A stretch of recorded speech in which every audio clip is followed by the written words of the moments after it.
Oke, assalamualaikum warahmatullahi wabarakatuh. Selamat pagi semuanya. Mudah-mudahan dalam keadaan sehat pada pagi hari ini ya. Nah, hari ini kita akan sedikit membahas tentang beberapa polimer penting, yaitu materi kita yang kita lanjutkan dari yang minggu lalu ya. Nah, di sini kan minggu depan ya kita sudah mulai yang namanya ujian tengah semester. Kemudian nanti kalian tidak lama berselang minggu depannya kalian melakukan ujian praktek ya. Setelah itu beberapa minggu kemudian di bulan April tepatnya kalian akan melaksanakan ujian sekolah. Nah, berarti kan sudah tidak banyak lagi waktu kalian untuk kita membahas materinya. Jadi nanti kalau misalnya ini tidak habis, karena memang sedikit lagi tinggal. Ini tinggal bab terakhir memang, cuman sedikit lagi yang kita bahas. Kalaupun tidak semua kita bahas, silakanlah kalian baca-baca bukunya, e-book yang sudah saya lampirkan di Google Classroom. Nanti semua untuk ujian sekolahnya saya ambil dari sini. Ya, 40%, 30%-nya dari kelas 10, 30%-nya lagi dari kelas 11. Nah, saya harap kalian baca-baca karena pun nantinya pada saat kalian ujian SNMPTN, kalau ujian tulisan pasti banyak materi-materinya itu juga bisa kalian cari di buku ini. Tidak jauh materi-materi untuk diujiankan dalam seleksi SNMPTN untuk masuk perguruan tinggi ya. Saya berdoa mudah-mudahan banyak di antara kalian itu yang masuk ke perguruan tinggi negeri sesuai dengan harapan kalian masing-masing. Dan sebelum kalian melakukan ujian, banyak-banyak membaca, banyak-banyak latihan-latihan soal biar pada saat nanti melakukan ujian ya kalian sudah gampang untuk mengerjakan soal-soalnya. Dan mudah-mudahan lulus dengan baik ya, lewat dari passing grade yang ditetapkan ya, masuklah ke perguruan tinggi negeri ya, itu harapan saya. Nah, jadi hari ini sesuai dengan KD, sesuai dengan jadwal seharusnya kita masih masuk ke dalam proses pembelajaran, yaitu tentang materi kita beberapa daripada polimer penting. Jadi saya sudah tidak perlu banyak-banyak lagi untuk menjelaskan sama kalian. Nanti yang lebih banyak kalian baca-baca saja dulu ya.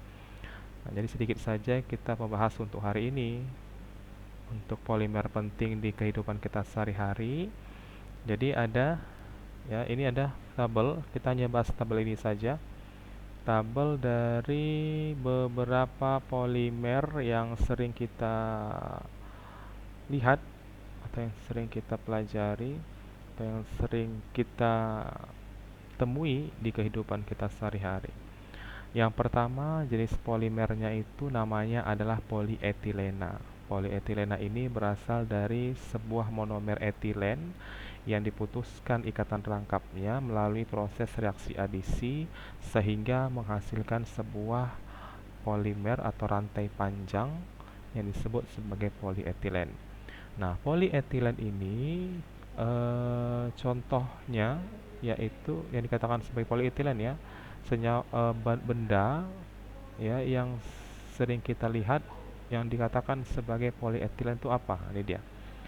Lembaran film. Ini maksudnya ya kalau film-film zaman dulu kamera, ya kan kamera kan ada tuh eh, seperti plastik dia ya. Nanti cuci filmnya sudah ada cetakan fotonya. Nah, itu merupakan jenis polietilen atau pipa ya, pipa atau pipa ya. Nah, itu juga merupakan senyawa polietilen, dasar senyawa pembentuknya. Kemudian ada objek untuk cetakan ya. lalu isolasi listrik. Jadi kabel listrik, ya kan? Nah, isolasinya itu maksudnya lakban ya. Nah, itu merupakan senyawa polietilena. Nah, jadi sekarang sudah tahu ya jenis-jenis polimer yang sering kita gunakan di kehidupan kita sehari-hari.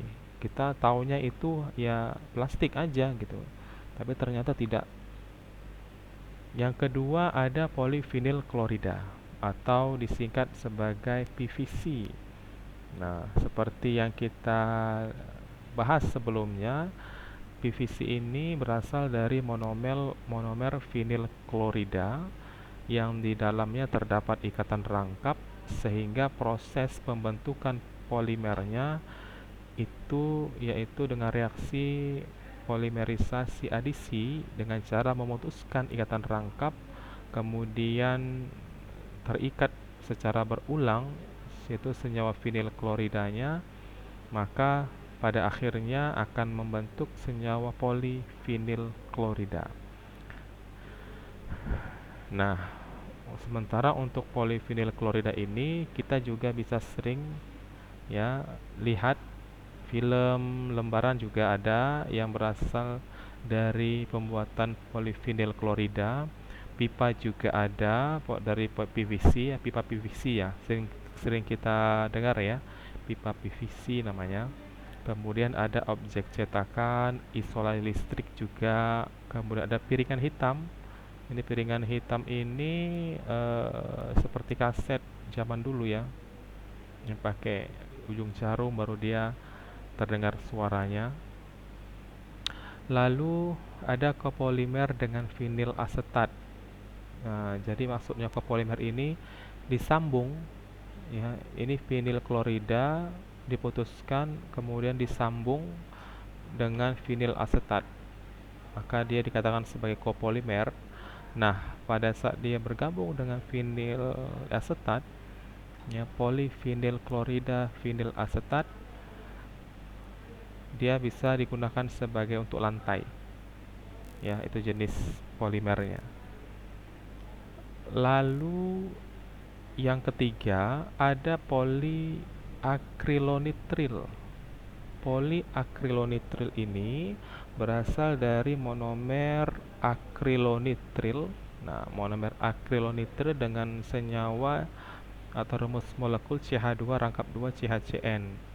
Berarti karena ada ikatan rangkap duanya, kita sudah pasti bagaimana cara pembentukan polimer poliakrilonitril ini, ya pasti melalui proses polimerisasi adisi ya, dengan cara memutuskan ikatan rangkap kemudian dia tersusun berulang.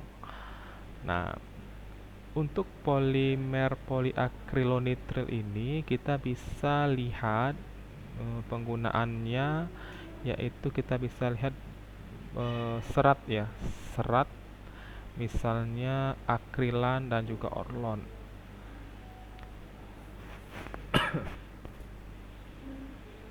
Nah, jadi serat-serat itu merupakan poliakrilonitril. Lalu yang keempat ada PMMA, yaitu polimetil metakrilat. Polimetil metakrilat. Nah, metakrilat. Jadi dia berasal juga dari monomer atau senyawa metil metakrilat. Nah, kita lihat dari strukturnya CH2 rangkap 2C, CH3, CO2, CH3. Berarti ini juga proses pembentukan polimernya dengan melalui proses polimerisasi adisi dengan cara memutuskan ikatan rangkapnya kemudian tersusun secara berulang. Nah, untuk PMMA ini kita bisa jumpai dia di cat. Contoh barangnya itulah cat, kemudian plexiglass dan juga lucid. Ya. Nah, apa itu, bagaimana bentuk daripada plexiglass dan juga lucid? Silakan searching. Ya, cari tahu saja bagaimana bentuk yang dimaksud. Mungkin agak terlalu kurang familiar kita dengan plexiglass dan juga lucid ini. Silahkan dicari di searching di internet ya. Kemudian selanjutnya ada teflon. Nah, kita kan taunya teflon itu ya tempat masak ya.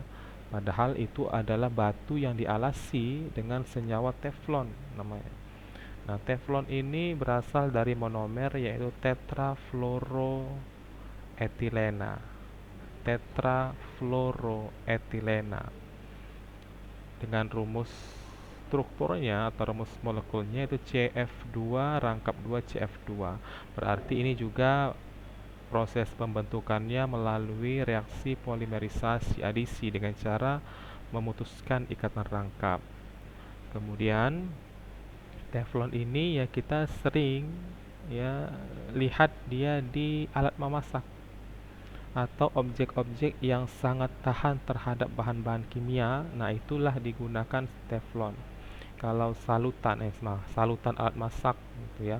Jadi seperti misalnya kita ada sutil yang plastik, tapi itu bukan plastik murni, tapi sudah dilapisi dengan teflon sehingga dia tahan kalau kita menggunakan sutil itu untuk menggoreng.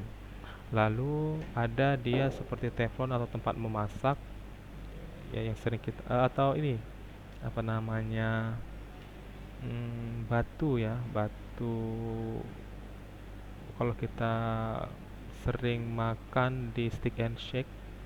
Nah, batu tempat sticknya itu kan panas ya. Nah, itu batu yang dilapisi dengan teflon, maka kita sering membilangkannya itu adalah teflon, padahal itu batu yang dilapisi dengan teflon. Kemudian ada tempat-tempat kompor, kuali-kuali tahan panas atau kuali-kuali tahan untuk yang memasak, yang dia istilahnya nggak pakai minyak, bisa digunakan maka tidak gosong. Nah, itu kenapa?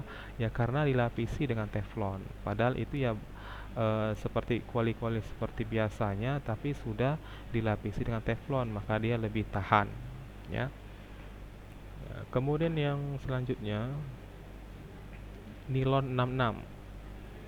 Nah, nilon 66 ini ya berasal dari dua monomer ya kemarin kan. Ya, salah satunya yaitu asam adipat. Nah, kalau nilon 66 ini diperoleh dengan menggunakan proses reaksi polimerisasi kondensasi ya. Dengan cara menggabungkan dua senyawa kemudian menghasilkan satu molekul kecil. Nah, kita bisa lihat dia itu contohnya adalah serat seperti benang ya, benang nilon ataupun objek-objek dari cetakan. Yang terakhir ada bakelit. Nah, jenis polimer kita sering ya mendengar yang namanya bakelit. Ternyata itu adalah salah satu jenis polimer. Nah, jenis polimer yang berasal dari dua senyawa yaitu fenol dan juga formaldehida. Jadi fenol dan formaldehida direaksikan melalui proses reaksi polimerisasi kondensasi, maka akan dihasilkan jenis polimer bakelit. Nah, bakelit ini sering kita jumpai ya sebagai pernis ya. Pernis, lak, ataupun objek dari cetakan. Itulah contoh-contoh bahan-bahan atau polimer-polimer yang sering kita jumpai di kehidupan kita sehari-hari. Mungkin kita tidak tahu ternyata itu merupakan jenis polimer. Kita hanya tahu pakai saja. Kita taunya cuma plastik. Ternyata plastik itu banyak jenisnya, bukan hanya satu jenis plastik ya. Nah, oke, mungkin itu sajalah pembahasan kita singkat untuk hari ini. Kita lanjutkan besok. Besok kita akan membahas tentang lemak ya. Untuk polimer hari ini sampai di sini saja dulu. Tidak usah banyak-banyak materi kita karena kalian memang harus difokuskan pada ujian akhir untuk semuanya ya. Nah, baik. Tapi besok mungkin untuk pembahasan tentang lemak saya cepatkan habiskan semuanya. Kira-kira saya harap sudah paham dengan penjelasan singkat ini. Tapi kalau memang ada yang ingin ditanyakan atau ada yang ingin kita diskusikan, silahkan, maka akan saya balas. Silahkan ketikkan di kolom komentar, akan saya balas atau apa yang ingin kalian tanyakan.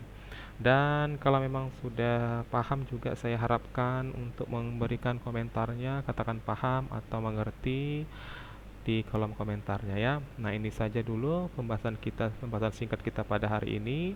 Lebih dan kurang saya mohon maaf. Wabillahi taufiq wal hidayah. Wassalamualaikum warahmatullahi wabarakatuh. Selamat pagi semuanya.